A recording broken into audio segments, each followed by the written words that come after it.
If you want to learn how to skew in Krita, you're in the right place. In this video, I'm going to show you a quick and easy way to shear or skew your artwork, whether you want to tilt an image, slant a selection, or create a more dynamic perspective effect. This is a super useful skill for digital painting, photo editing, and graphic design in Krita. And if this tutorial helps you out, don't forget to hit the like button and subscribe for more helpful Krita tips and tutorials. Let's jump right in. First, make sure you have the layer or the specific area selected that you want to skew. You can work on a full layer, or you can make a selection if you only want to distort part of your image.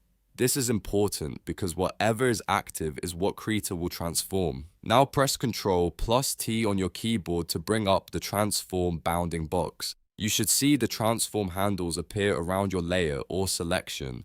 These little boxes and edges are what you'll use to adjust the shape. Once the transform box is visible, move your cursor over any of the side handles. These are the square handles located between the corners. When you hover over the borderline or side handle, you'll be able to click and drag to skew the image. Instead of scaling it evenly, you're basically pushing one side in a different direction, so the artwork slants. Click and drag the borderline to create the skew effect you want. You can slant the image left, right, up, or down, depending on which side you pull. Take your time here and watch how the shape changes as you move the handle. This is the easiest way to get a quick visual skew without needing any exact values. If you want more control, Krita also gives you an alternative method through the Tool Options docker.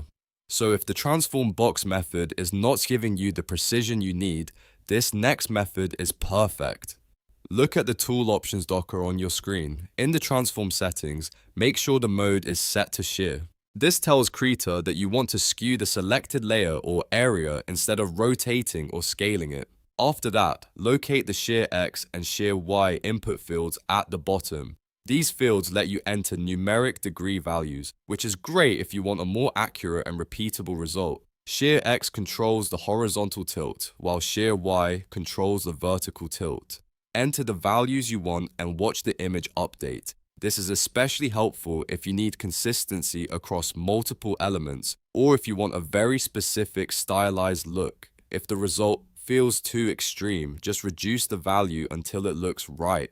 When you're happy with the skew, apply the transform to commit the changes, and that's really all there is to it. You can now skew objects, artwork, text, or selections in Krita using either the drag method or the precise tool options method. That's it for this tutorial on how to skew in Krita. If this video helped you, make sure to like, subscribe, and turn on notifications so you don't miss the next Krita tutorial. Thanks for watching, and I'll see you in the next one.